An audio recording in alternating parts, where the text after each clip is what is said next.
యేసుక్రీస్తు పరిశుద్ధ నామములో మీ అందరికీ శుభములు తెలియజేస్తూ ఉన్నాను. భయపడకుము అని చెప్పుచు నీ కుడి చేతి నేను పట్టుకొని ఉన్నాను. మన దేవుడు మన కుడి చేతిని పట్టుకొని నడిపించే దేవుడు కనుక మనం భయపడకూడదు అని దేవుడు రోజు మనకి 365 సార్లు చెప్పే మాట. ఉదయకాలం లేవగానే దేవుడు నాతో ఉన్నారు, నా కుడి చేయి పట్టుకొని నడిపిస్తారని మనం ధైర్యంగా ఉండాలి. ఈరోజు మనం ధ్యానిస్తున్న అంశము ప్రాకారములను పడగొట్టు దేవుడు.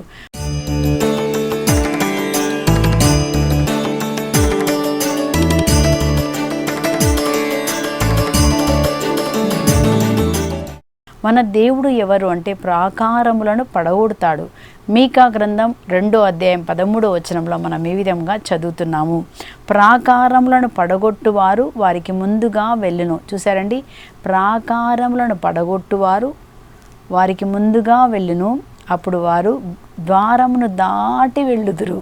మూడవదిగా మనం చూస్తున్నాము, దేవుడు వారి రాజు వారికి సహాయం చేయను, యెహోవాయే వారికి నాయకుడుగా ఉండును, వారి రాజు వారికి ముందుగా నడుచును. మరొక్కసారి చదువుతున్నాం. మీకా గ్రంథం 2వ అధ్యాయం 13లో మనం ఏం చదువుతున్నామంటే, ప్రాకారములను పడగొట్టువాడు వారికి ముందుగా నడుచును. ప్రాకారం అంటే ఏ ప్రాకారం అండి? మన జీవితంలో ఈరోజు మనం ముందుకు వెళ్లకుండా, ఆధ్యాత్మిక విషయాలలో ముందుకు వెళ్లకుండా, శారీరక విషయాల్లో ముందుకు వెళ్లకుండా, లేకపోతే పని విషయంలో ఏదో ఒకటి సాధించాలనుకున్నావు కానీ ఏదో ఒక ఆటంకం ప్రతిసారి నిన్ను కలిగి నువ్వు పైకి ఎదగకుండా నీకు ఒక అడ్డు కూడా కనపడుతుందేమో. అది అడ్డు కూడా ఏ అడ్డు కూడా అయినప్పటికీ కదండి, మన జీవితంలో అనారోగ్యమైన ఒక సమస్య వల్ల ముందుకు వెళ్ళలేకపోతున్నావేమో, లేకపోతే అప్పు సమస్య వల్ల నువ్వు ముందుకు వెళ్ళలేకపోతున్నావేమో, లేకపోతే నీ జీవితంలో పిల్లల విషయంలో కృంగిపోయింది పైకి లేవలేక ఒక అడుగు ముందుకు ఎద్దామంటే వేదన బాధే కనపడుతుందేమో. కానీ ఇక్కడ మన దేవుడు ఏం చేస్తారంట,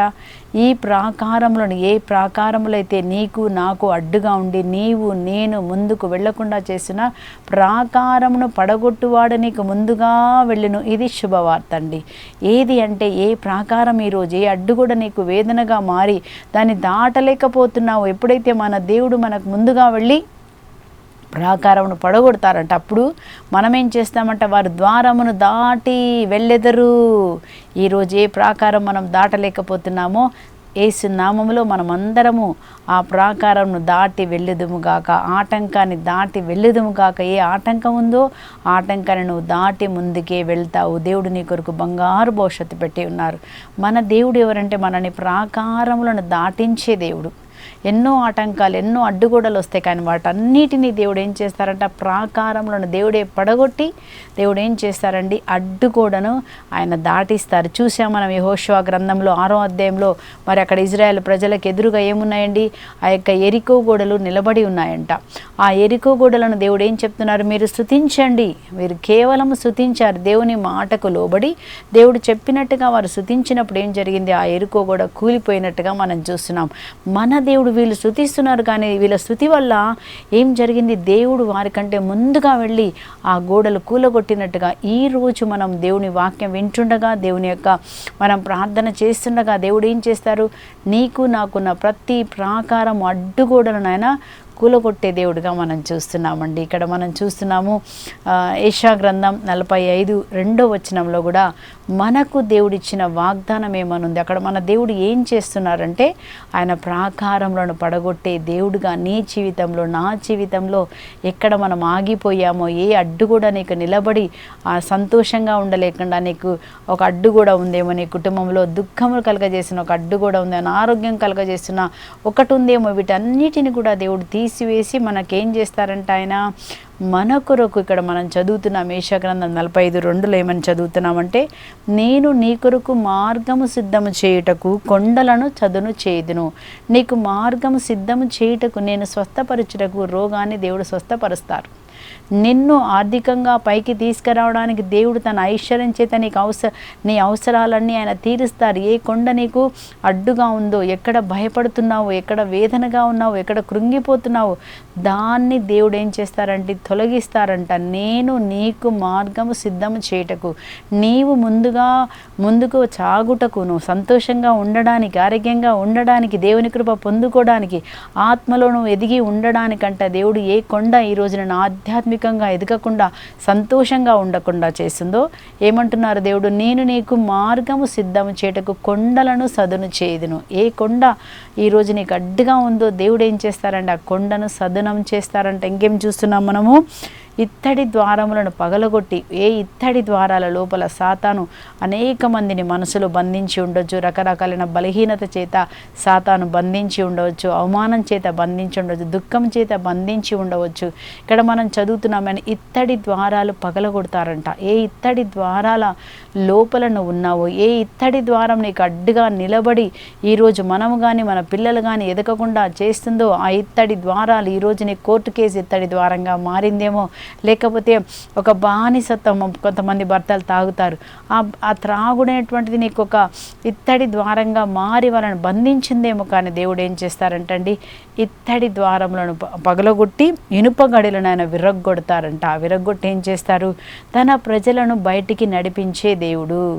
మన దేవుడు ఏం చేస్తున్నారండి, మనకు ముందుగా వెళ్ళుచు నీకు నాకు అడ్డుగా ఉన్న ప్రాకారములను ఆయన పడగొడతారు. మన దేవుడు ఎవరండి, మన ప్రార్థనను విని దిగి వచ్చే దేవుడు. మనం చూస్తాము ఇజ్రాయెల్ ప్రజలు కూడా మొరపెట్టారు, బానిసత్వంలో ఉండి మూలుగుచు వాళ్ళకి ఇంకా చేతగాని సమయంలో ఉన్నారు, వాళ్ళకి ఆధారమే లేదు, విడిపించేవారు ఎవ్వరూ లేరు. బానిసత్వం నుంచి భయంకరంగా వాళ్ళని హింసపెడుతున్నారు. అక్కడ ఉన్నటువంటి దాసాధ్యక్షులు ఫరో భయంకరంగా, ఫరో దేనికి గుర్తుగా ఉన్నాడు, సాతాను ఈరోజు భయంకరంగా నిన్ను సోమరిగా చేసి రోగిగా మార్చి నిన్ను భయంకరంగా హింస పెడుతున్నాడేమో, నిద్ర పట్టకుండా హింస పెడుతున్నాడేమో కదండి, కొట్లాట వైరం ద్వారా హింస పెడుతున్నాడేమో.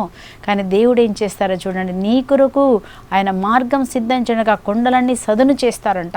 ఎప్పుడైతే అక్కడ ప్రజలు ఏడ్చినప్పుడు నిర్గమకాండ 3:7 మనం చదువుతున్నాము, దేవుడు అంటున్నాడు, ఇదిగో వారు మొరపెట్టిన మొర ఐగుప్తు దేశీల నుంచి నన్ను విడిపించండి అని చెప్పి ఇజ్రాయెల్ పెట్టిన మొర నా చెవిలో పడింది. వారిని విడిపించుటకు నేను దిగి వచ్చి తిని ఆ ఇనుప సంఖ్యల నుంచి, ఏ ఇనుప సంఖ్యలండి, ఐగుప్తు దేశీల ఇనుప సంఖ్యల నుంచి, వారికి బయటికి రాకుండా పెట్టిన ఇనుప సంఖ్యల నుంచి విడిపించుటకు నేను దిగి వచ్చి ఉన్నాను.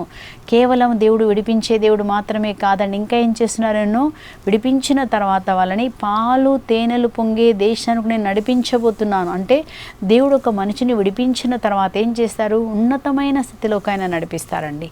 విడిపించిన తర్వాత ఏం చేస్తారంటే నేను ఆశీర్వాదకరమైన, ఆరోగ్యకరమైనటువంటి, సమాధానకరమైన, దీవెనకరమైన స్థలముల్లోనికి దేవుడు మనల్ని నడిపిస్తారు. వారి రాజు వారికి ముందుగా వెళ్ళుచున్నాడు. మన దేవుడు మనకంటే ముందుగా వెళ్ళాడు.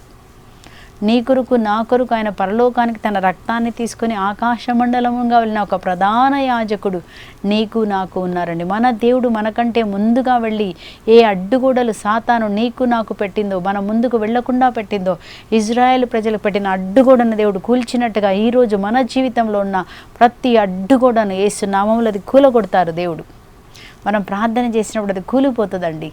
అదే మన విశ్వాసం. దేవుడు మనల్ని ఉన్నతమైన స్థలంలోనికి తీసుకొచ్చి అక్కడ ఆశీర్వదకరమైన స్థితిలోనికి మనల్ని నడిపిస్తారు. పరిశుద్ధ గ్రంథం నుంచి ఒక సంఘటన మనం చూద్దాం. ఏ విధంగా దేవుడు ఇనుప సంఖ్యలను విరగకొట్టి అక్కడ వ్యక్తిని ఏ విధంగా విడిపిస్తున్నారని మనం చదువుదాము. అపోస్తుల కార్యానికి వెళ్దాం. అపోస్తుల కార్యంలో 12వ అధ్యాయంలో అక్కడ మనం పేతురును చూస్తున్నామండి.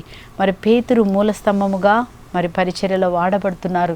అలాంటి పేతురునే సాతాను ఏం చేసిందండి, హెరోదు రాజు పేతురును బంధించి చెరసాలలో ఉంచెను. హెరోదు రాజు దేనికి గుర్తుగా ఉన్నాడు, సాతానికి గుర్తుగా ఉన్నాడు. సో మనల్ని కూడా సాతాను ఏం చేస్తాడు, మంచిగా ఉన్న కుటుంబంలో, మంచి ఆరోగ్యంతో ఉన్న మన కుటుంబంలో సాతాను ఎక్కడో ఏదో ఒక భయాన్ని చూపించి నిన్ను చెరలోకి లోపలికి తీసుకువెళ్ళిపోతాడు. చిన్న బలహీనత వల్ల నిన్ను చెరలో పెడతాడు. అలాగే ఇక్కడ పేతురుని ఏం చేశారంట, హెరోదు రాజు బంధించి చెరలో ఉంచెను. ఆ చెర ఎట్లాగా ఉందో చూడండి. ఆయన చెరసాల్లో ఉన్నప్పుడంట 4 జట్లు ఆయనని కాపలా కాస్తున్నారు. ఒక జట్టు కాదు. ఒక జట్టు అంటే ఏంటండి, ఒక జట్టుకి 4 ఉన్నారు. మొదటి జట్టు 4, రెండో జట్టు 4, మూడో జట్టు 4, నాలుగో జట్టు 4 జట్లు. అంటే ఒకటి తప్పించుకున్నా ఇంకొకటి. అంటే మన జీవితంలో కూడా ఒక బలహీనత పోయిందంటే ఇంకొక సమస్య వస్తుందండి, ఇంకొకటి పోయిందంటే ఇంకొకటి వస్తుంది. ఆ విధంగా మనం పడి లేస్తూ బాధ, వేదన, దుఃఖంలో ఉన్నాము. అలాగా ఒకలాంటి ఏమంటారు దాన్ని, ఇనుప సంఖ్యలంట మనం చూస్తాం. అట్లా ఆయన ఏం చేస్తున్నారు, తప్పించుకొని పోకుండా మనం ఏం చూస్తున్నామంటే తప్పించుకొని పోకుండా 4 జట్లు అక్కడ కాపలాగాస్తున్నారంట. అలాంటి ఒక భయంకరమైన స్థితిలో ఉన్నాడు పేతురు. బయటకు వచ్చే మార్గమే లేదండి. కానీ ఏం జరుగుతుంది అక్కడ మనం చూస్తాము. అక్కడ ఏం జరిగిందంటే ఆ సంఖ్యలు తెగిపోవాలంటే అక్కడ ఏం చేస్తున్నారు? అపోస్తుల కార్యము 12వ అధ్యాయంలో 5వ వచనంలో మనం చూసినప్పుడు కానీ సంఘము పేతురు కొరకు పట్టుదలతో ప్రార్థిస్తుండెను. ఇది ముఖ్యమండి. ఒక మనిషి విడిపించబడాలంటే పట్టుదలతో కూడిన ప్రార్థన అవసరం. మామూలు ప్రార్థన సరిపోదండి. అందుకే మనం ఆత్మతో నింపబడాలి. అందుకే దేవుని సన్నిధిలో మనం ఉండాలి. దేవుని సన్నిధిలో మనం ఉండి మనం ప్రార్థన చేసినప్పుడు దేవుడు ఏం చేస్తారు? ఆ ఇరుకో గోడలను కూలగొడతారు. కాబట్టి ఏ సాతాను ఎవరిని చెరలో పెట్టిందో చెరలో ఉన్న వారికి విడుదలని పరిశుద్ధ ఆత్మ ద్వారా మనకు తెలుసు కదండి. కాబట్టి మనం ఏం చేయాలి? ప్రార్థన చేయాలి. ఇక్కడ మనం చూస్తున్నాము వారు ఏం చేస్తున్నారంట? సంఘము పేతురు కొరకు పట్టుదలతో ప్రార్థన చేసి ఆసక్తితో దేవా విడుదల కావాలి, దేవా విడుదల చేయండి అని వారు ఆసక్తితో ప్రార్థన చేసినప్పుడు ఏం జరుగుతుంది? హఠాత్తుగా వీరి ప్రార్థనకి పరలోకం నుంచి దేవదూత ఆ చెరసాల గదిలోనికి వచ్చాను. ఏ చెరసాల గది అండి? ఏదైతే సాతాను బంధించి పెట్టాడో అక్కడ ఆ చెరసాలలోనికి దేవుని శక్తి ప్రవహిస్తుంది. ఆ బలహీనతలోనికి దేవుని శక్తి ప్రవహిస్తుంది. ఆ యొక్క భయంకరమైన కొట్లాటలోనికి దేవుని సమాధానం ప్రవహిస్తుంది. అక్కడ మనం చూస్తున్నాము ప్రార్థన ఏం చేస్తున్నారండి? ప్రార్థనకి ఫలితంగా అక్కడ చెరసాల లోపలికి వెలుగు వచ్చిందంట. వెలుగు రాగానే అక్కడ ఏం జరుగుతుందంటే మనం చూస్తాము. వెంటనే ఏం జరిగిందంట? అప్పుడు అతని చేతి సంఖ్యలు ఊడిపడెను. ఎప్పుడైతే మనం ప్రార్థన చేసినప్పుడు దేవుని మహిమ, దేవుని వెలుగు వచ్చినో ఆ సంఖ్యలు తెగిపోతాయి. ఇది మనం జ్ఞాపకం చేసుకోవాలి. మనకు అనిపిస్తుంది నిజంగా ఈ వ్యక్తి బయటకు వస్తాడా, మారుతాడా, ఈ పరిస్థితి నాకు మారుతుందా? తప్పకుండా మారుతుంది. దేవుడు అన్న నాకు అసాధ్యమైనది ఏమైనా ఉన్నదా? ఏ దేవునికి అసాధ్యమైనది ఏది కూడా లేదండి. కీర్తన 116 3వ వచనంలో కూడా అక్కడ ఏమని రాస్తారు? దావీదు రాజు కీర్తనకారుడు అంటున్నాడు, నేను మృత్యుపాశకములు బంధకములు నన్ను చుట్టుముట్టినవి, భయ విచారములు నన్ను చుట్టుముట్టినవి. మృత్యుపాశకము ఈరోజు నేను చుట్టుముట్టిన, చీకటి నేను చుట్టుముట్టిన, అంధకార శక్తులు నేను చుట్టుముట్టిన, నేను మొరపెట్టగా నా దేవుడు నా మొర విని వీటన్నిటి నుంచి నాకు విడుదల కలగ చేసెను. మన దేవుడు సాతాను శక్తి నుంచి నీకు నాకు విడుదల కలగ చేయడానికే మనుష్య కుమారుడి లోకానికి వచ్చారని మనం చదువుతున్నాం. 1 యోహాను 3:8 సాతాను కృత్యములు లయం చేయటకే, భయం నుంచి లయం చేయటకే, బంధకాలను లయం చేయటకే, సాతాను ఇక్కడ పెట్టిన బంధకాలన్నిటినీ, ఆ చీకటిని, ఆ అనారోగ్యాన్ని, ఆ యొక్క బలహీనతలన్నిటి నుంచి విడిపించడానికే మనుష్య కుమారుడని యేసు ప్రభు ఈ లోకానికి వచ్చారు. కాబట్టి అదే దేవుడు ఈరోజు మనకు కూడా విడుదల కలగ చేస్తారండి. మనం వింటున్న ఈ వాక్యమే నీకు విడుదలగా మారుతుంది. కాబట్టి మీరు ప్రతిరోజు దివ్యవాణిలో వాక్యాన్ని వింటూ బలపడుతూ ఏ బంధకాలు ఉన్నాయో ఆ బంధకాల నుంచి విడుదల పొందుకోవడానికి ఒకటే యేసు ప్రభు నామం తప్ప మరొక నామం లేదండి. ఆ నామంలోనే విడుదల. సంఖ్యలంట ఊడిపడ్డాయంట. నిన్న ఒక సహోదరి తన సాక్ష్యాన్ని చెప్తుంది. తను అన్యురాలుగా ఉన్నప్పుడు ఏం జరిగిందంట, ఆమె పడుకున్నప్పుడల్లా ఒక భయంకరమైన దురాత్మ వచ్చి ఆమె ఛాతి మీద కూర్చునేదంట. భయంకరమైన దురాత్మ అసలు ఆమెకి చేత అరిసేదంట. ఊపిరి రాక అయ్యో నన్ను విడిపించండి విడిపించండి అని ఎంతగానో ఏడ్చేదంట. కళ్ళు మూసుకుంటే చాలు భయంకరంగా వచ్చి కూర్చునేదంట. అది భరించలేక వాళ్ళ అమ్మ వాళ్ళు హిందువులు కాబట్టి అనేకమైన గుళ్ళకు తీసుకెళ్లారు. ఏం జరగలేదు. చివరికి ముస్లిం దర్గాకు కూడా తీసుకెళ్లారు. అక్కడ కూడా తాయెత్తు కట్టించారు. అయినా విడుదలకు జరగలేదు. అలాంటి ఏడుస్తున్న సమయంలో యేసు ప్రభుని తెలుసుకున్నటువంటి ఒక క్రైస్తవురాలు ఏం జరిగిందంట, వాళ్ళ ఇంటికి వెళ్ళి చెప్పిందంట, అమ్మ ఇది కేవలము యేసు నామంలో తప్ప మరొక నామంలో రక్షణ లేదు. రక్షించే నామం యేసు ప్రభువు తప్ప మరెవరికి ఇవ్వబడలేదు. యేసు నామంలో ప్రతి మోకాలు వంగునని రాయబడి ఉన్నది. ఫిలిప్పీల పత్రిక 2:9 నుంచి మనం 11 వరకు మనం చదువుతున్నాము. అపోస్తుల కార్యం 4:12 రక్షించే నామం యేసు. ఒకే ఒక్క నామం, అది యేసు నామంలో మాత్రమే సాతాను మోకాలు వంగిపోతారు.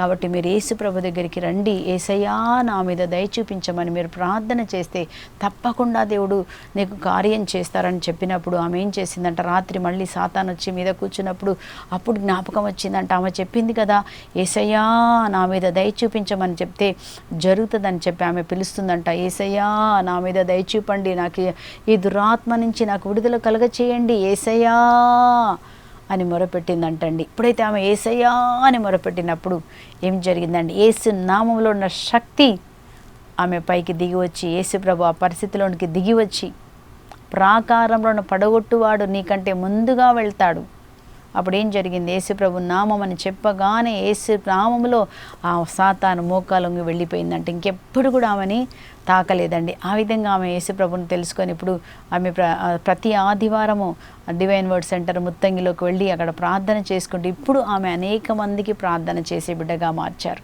ఆమె అంటుంది, అలాంటి పరిస్థితుల్లో దురాత్మలతో అన్యులుగా ఉన్న నన్ను దేవుడు రక్షించాడు, నాకు విడుదల కలగజేశాడు. అంతేకాదు ఇప్పుడు నేను దేవుని తెలుసుకున్నాను. అనేక మంది కోసం ఆమె ప్రార్థన చేస్తూ దేవుడు ఎంతగానో దీవెనకరమైన స్థలంలోనికి, అంటే విడిపించడం మాత్రమే కాదు, నిన్ను నన్ను దీవెనకరమైన స్థలంలోనికి, ఆశీర్వాదమైన స్థలముల్లోనికి ప్రభు మనల్ని నడిపిస్తారు. ఇక్కడ మనం చూస్తున్నాము, పేతురు కోసం ప్రార్థన చేసినప్పుడు సంఖ్యలు తెగిపడ్డాయి. ఆ విధంగా సంఖ్యలు తెగిపడిన తర్వాత ఏం చేస్తున్నాడు? దేవదూత అతన్ని చెరసాల బయటికి తీసుకొని వచ్చాడు. కానీ బయటికి తీసుకొచ్చిన తర్వాత 10వ వచనంలో మనం చూస్తున్నాం, వాళ్ళు బయటికి వచ్చినప్పుడు అక్కడ మరొక ఇనుప ద్వారం కనపడుతుందండి. అలాగే మన జీవితంలో ఒకసారి మనం విడుదల పొందుతాం, కానీ మళ్ళీ నీకు ఏదో ఒక బంధకము, ఏదో ఒక బలహీనత, ఏదో ఒకటి నీ కుటుంబంలో జరగవచ్చు. మళ్ళీ వస్తాయి, రావని కాదండి. ఒక్కసారి పోయింది రాదని కాదు. ప్రతిరోజు ఎవరిని కబలించవాలని చూస్తూనే ఉంటాడు. కాబట్టి మనం ఏం చేయాలి? ప్రతిరోజు కూడా మనం ఉదయకాలంలో ప్రార్థన చేసి, ప్రభా నన్ను నా కుటుంబాన్ని కాపాడండి, నాకే అడ్డుగోడలైతే, వేటకాని ఉరులైతే సాతాను పెట్టాడో వాటి నుంచి మీరు నన్ను తప్పించండి అని మనం ప్రార్థన చేసినప్పుడు దేవుడు మనకంటే ముందుగా వెళ్ళి, ఇక్కడ నీకు సాతాను అటాక్ చేయబోతున్నాడో దేవుని సన్నిధి మనకంటే ముందుగా వెళ్ళి ఆయన ప్రతి ప్రాకారం పడగొట్టి మనకు ఆయన తోడుగా ఉంటారు. మనం చదువుతాం కదా, నిర్గమకాండం 13వ అధ్యాయం 21వ వచనంలో ఏం చదువుతామండి? ఆ 40 సంవత్సరాలు దేవుడంట పగటిపూట మేఘస్తంభముగా ఉన్నారంట. మేఘస్తంభముగా ఉండి వారికి వెలుగునిచ్చారు. మనకు కూడా ఆయన నిత్యము ఉండి మనలో ఉండి మనకు వెలుగుగా ఉంటుంది. రాత్రిలో అగ్నిస్తంభముగా మారి వారికి ఏమిచ్చారంటండి? అగ్నిగా మారి వారికి వేడి కలిగేలాగా ప్రభు కాపాడిన దేవుడు మానలేదంట. అగ్నిస్తంభముగా మేఘస్తంభముగా ఇజ్రాయేల్తో పోవుట దేవుడు మానలేదు. అదే దేవుడు నీతో నాతో కూడా మన ప్రతి పయనంలో మనకంటే ముందుగా వెళ్ళి అన్ని విషయాల్లో దేవుడు మనకి జయమును కలగజేస్తారు. ఒకటి ప్రార్థన చేయాలి. ప్రార్థన వల్ల మాత్రమే ఇది జరుగుతుందండి. అప్పుడు మనం ఏం చూస్తున్నాం? 10వ వచనంలో చదువుతున్నాము, వారు అక్కడికి వచ్చినప్పుడు అంట, అక్కడ 10వ వచనంలో వారు మొదటి కాపలాను దాటి రెండోను దాటి నగరంలోనికి పోవుటకు వచ్చినప్పుడు ఇనుప ద్వారం వద్దకు వచ్చిరి. చూసారా, మరొక ఇనుప ద్వారం ఉందంట. కానీ అక్కడ ఏం చదువుతామంటే, వారంట ఆ ద్వారం దగ్గరకు వచ్చినప్పుడు దానంతట అదే తెరవబడిందంట. యేసు ప్రభు ఎప్పుడైతే మనలోకి వచ్చినప్పుడు మనలో ఉన్న బంధకాలు అటంతట అవే వెళ్ళిపోతాయి. భయము దానంతట అదే వెళ్ళిపోతుందండి. దేవుని సన్నిధిలో పర్వతాలు మైనవళ్ళి కరిగిపోతాయి. ఇనుప ద్వారము దానంతట అదే తెరవబడినట్టుగా ఈరోజు మన జీవితంలో ఏ ఇనుప ద్వారాలు ఉన్నాయో యేసు నామములో అవి తెరవబడునుగాక. ఈరోజు ఆ తెరవబడి మనమందరం కూడా బయటికి వచ్చేదురుగాక. మీరు వచ్చేదురుగాక, మేము కూడా వచ్చేదము గాక. ఏ ఇనుప ద్వారం ఈరోజు నిన్ను లోపల పెట్టి కృంగుదల్లోకి తీసుకెళ్ళిందో యేసు నామములో ఆ ఇనుప ద్వారము తొలగిపోయి తిరిగి నువ్వు మంచిగా ఆరోగ్యముగా జీవించదువుగాక. ఆ ఇనుప ద్వారం తొలగిపోయి సమాధానముగా జీవించదురుగాక. ఆ ఇనుప ద్వారం అనే అనారోగ్యం, అప్పు సమస్య తొలగిపోవునుగాక. నీ జీవితంలో ఉన్న ప్రతి ఇనుప ద్వారం దేవుడు నీకంటే ముందుగా వెళ్ళి ఆ ప్రాకారాలను పడగొట్టునుగాక. ఏ బంధకాలు, ఏ బలహీనతలు మనల్ని కానీ భర్తను కానీ పిల్లలుగా ఉన్న యేసు నామములో అవి తొలగిపోవునుగాక. యేసు నామములో అవి తొలగిపోతాయి. మనకు విడుదల ఇచ్చే దేవుడు అండి. మనల్ని పేరు పెట్టి పిలిచిన దేవుడు. యెషయా గ్రంథం 43:1వ వచనంలో అంటారు, నేను నిన్ను పేరు పెట్టి పిలిచిన, నిన్ను విమోచించి ఉన్నాను. విమోచన అంటే నిన్ను విడుదల చేసి ఉన్నాను. మన దేవుడు మనకు విడుదల కలగజేసి, నీకు నాకు ఏ ఇనుప ద్వారాల మధ్యలో ఇత్తడి తలుపులు పగలగొట్టి ఇనుప గడిలను విర్రగొట్టి నీకు నాకు స్వాతంత్రమును, ఆశీర్వాదమును, ఆనందమును దేవుడు కలిగించునుగాక. ఏ అడ్డు కూడా నీకు అడ్డుగా ఉందో యేసు నామములో ఈరోజు అది తొలగిపోవునుగాక. దేవుడే మనకు తొలగిస్తాడండి. మనం అనుభవిస్తాం. అది దేవుడు మనల్ని విడిపించడానికే వచ్చారు. మొదటిగా మనం నేర్చుకున్నాము, దేవుడు మనకంటే ముందుగా వెళ్ళి ఆయన మన ప్రాకారములను పడగొట్టి అప్పుడు మనము ప్రతి ప్రాకారమును దాటిపోయేలాగా మన దేవుడు మనకు ముందుగా నడుస్తున్నారని మనం చదువుతున్నామండి కదా. ద్వితీయోపదేశకాండం 4:31 కూడా మనం చదువుతాము, నీ దేవుడు నిన్ను వదిలిపెట్టేవాడు కాదు, ఆయన నీ చేయి వదిలిపెట్టాడు, నీతోనే ప్రయాణం చేస్తాడు, నీతోనే ఉంటాడు ఆయన. ఆ విధంగా ముందుగా వెళ్ళి అన్ని ప్రాకారాలను పడగొట్టి మనకి మార్గం సిద్ధం చేస్తారు దేవుడు. నిన్ను ఆశీర్వదించడానికి ఆయన సిద్ధం చేస్తాడు. నీ ప్రార్థనకు ఆయన జవాబిస్తారు. రెండోదిగా మనం చూస్తున్నాం ఎలా జరుగుతాయి, ప్రాకారములు ఎలా కూలిపోతాయంటే జకర్యా గ్రంథం 4వ అధ్యాయం 6వ వచనంలో మనం ఈ విధంగా చదువుతున్నాం. శక్తి చేతనైనను కాక బలము చేతనైనను కాక దేవుడు తన ఆత్మ ద్వారా కార్యం చేయను. ఎలా జరుగుతుందంటే సైన్య బలము వలన కాక, నీ సొంత బలం వలన కాక, అది కేవలము దేవుని ఆత్మశక్తి ద్వారా మాత్రమే ప్రతి ప్రాకారములు కూలిపోతాయి. ఆత్మశక్తి ద్వారా మాత్రమే ప్రతి కార్యం జరుగుతుంది. నా సొంత బలము కాదు. దేవుడు తన కృపనిచ్చినప్పుడే నేను మాట్లాడగలుగుతున్నాను. దేవుడు తన కృపనిచ్చినప్పుడే ఒక పనిని మనం చేయగలుగుతాం. పరిశుద్ధాత్మ శక్తి ద్వారా మాత్రమే కార్యం జరుగును. దేవుని శక్తి ద్వారా మాత్రమే మన జీవితంలో కార్యం జరుగునని ఇక్కడ మనం చదువుతున్నామండి. అక్కడ మనం చదివినప్పుడు ఏమని చదువుతున్నామంటే అక్కడ ఇంకొక మాట మనం చదువుతున్నాము. ఏమని చదువుతున్నామంటే ఓ జెరుబ్బాబెలును అడ్డగించుటకు నువ్వు ఎంత దానవు. 7వ వచనంలో మనం చదువుతున్నాము. నువ్వు సమతల భూమి అయిపోతావు. ఈ జెరుబ్బాబెలు ఎవరు అంటే మరి ఆ యొక్క యెరూషలేము యొక్క రెండో దేవాలయాన్ని కట్టడానికి బాబిలోనియా నుంచి తిరిగి వచ్చిన మొదటి జట్టులో ఉంటారండి. పతనమైనటువంటి దేవాలయంను వారు నిర్మిస్తూ ఉంటారు. ఎవరు? జెరుబ్బాబెలు నాయకత్వంలో అనేక మంది పడిపోయిన దేవాలయాన్ని వారు నిర్మిస్తూ ఉంటారు. మనమే దేవాలయం నిర్మించాలి. నా పడిపోయిన ప్రార్థనా జీవితాన్ని మనము నిర్మించుకోవాలి. విశ్వాస జీవితాన్ని మళ్ళీ కట్టాలి. పరిశుద్ధ జీవితం, నీతిగా జీవించడం. అవినీతిలోకి వెళ్ళిపోతే వదిలిపెట్టి నీతి జీవితాన్ని కట్టినప్పుడు మనకేం జరుగుతుందండి? మనల్ని కూడా దేవుడు దీవిస్తారు. ఇక్కడ మనం చూస్తున్నాము, వాళ్ళు దేవాలయం కడుతున్నారు కానీ ఒక అడ్డుగోడలు. ఎజ్రా 4వ అధ్యాయంలో మనం చదువుతాము. అక్కడ ఎజ్రా గ్రంథం 4వ అధ్యాయంలో మనం చూసినప్పుడు అక్కడ కొంచెం మంది వీళ్ళకి వ్యతిరేకంగా వచ్చి అక్కడ మాట్లాడుతూ ఉంటారు అనమాట. 4వ అధ్యాయంలో 4-5 వచనాల్లో చూస్తాము. 1-2 వచనాల్లో కూడా చాలామంది వచ్చి చెప్తారు, మీరు పని చేయకూడదు, మీరు ఇక్కడ చేయకూడదు అని చెప్పి వాళ్ళకి నిరుత్సాహాన్ని కలగజేసి కడుతున్న వారిని ఆపేస్తారండి. అలాగే మన జీవితంలో ఒక పని చేస్తుంటే రకరకాలైన నెగటివ్ మాటలు నీ గురించి వ్యతిరేకంగా మాట్లాడతారు. నీకు రకరకాలుగా సాతాను చేసి నువ్వు ముందుకు వెళ్లకుండా నీ పనిని ఆపివేయచ్చు.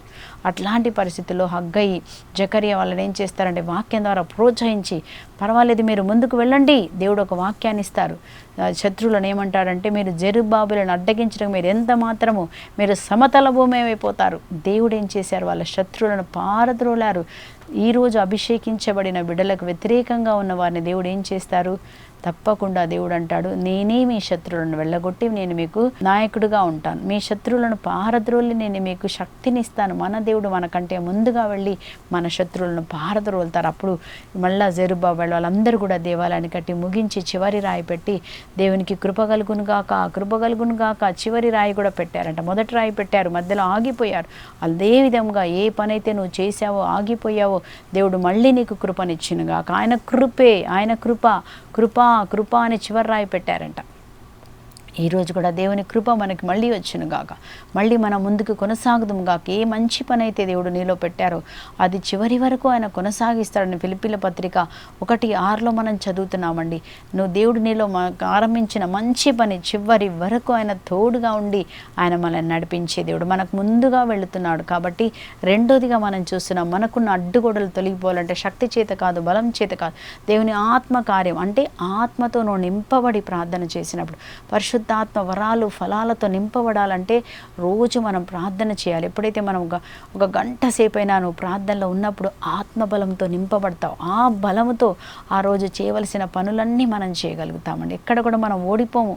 దేవుని వాక్యాన్ని మనం ధ్యానించినప్పుడు వాక్యం వింటుండగా వినుచున్న వారి మీద పరిశుద్ధాత్మ దిగి వచ్చిన అపోస్తుల కార్యం 10:44లో మనం వింటామండి.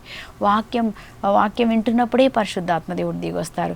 అలాగే ప్రార్థనలో వాళ్ళు వేచి ఉన్నప్పుడు పరిశుద్ధాత్మ వస్తారు. పరిశుద్ధాత్మ వచ్చినప్పుడు ఏం జరుగుతుంది? చెరలో ఉన్న వారికి విడుదల కలుగుతుంది. లూకా సువార్త 4:18లో ప్రభు ఆత్మ నాపై ఎందుకు? చెరలో ఉన్న వారికి విడుదల కలిగిస్తారు. పరిశుద్ధాత్మ నీపైకి వచ్చినప్పుడు ఏ చెరలో ఉన్నావో దానికి విడుదల కలుగజేస్తారు.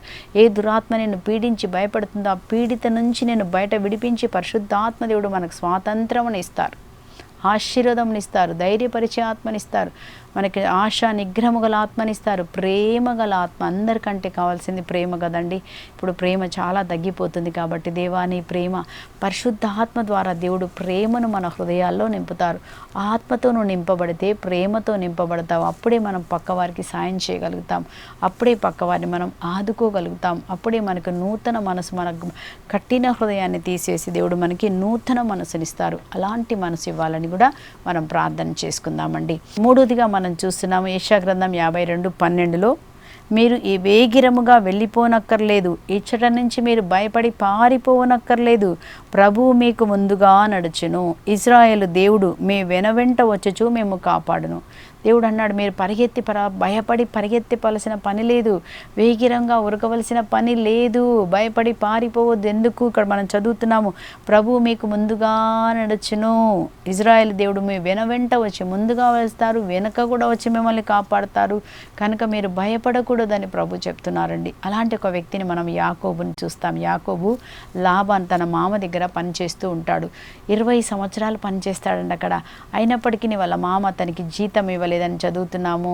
అలాగే మనం చూస్తాం అనేకసార్లు అతన్ని మోసం చేసినట్టుగా, మరి వివాహ విషయంలో కూడా రాహేల్ కోసం అడిగితే లేయాని ఇస్తాడు. అనేక విధాలుగా మోసం చేసినప్పుడు దేవుడు అంటాడు అతనితోటి, ఆదికాండం 31:3లో, నీవు నీ దేవుడనైనా నీ తండ్రి దేవుడనైనా నేను నీకు తోడుగా ఉంటాను, నువ్వు తిరిగి నీ ఇంటికి వెళ్ళిపో అని చెప్తారు. దేవుడు ఏం చెప్తున్నారు?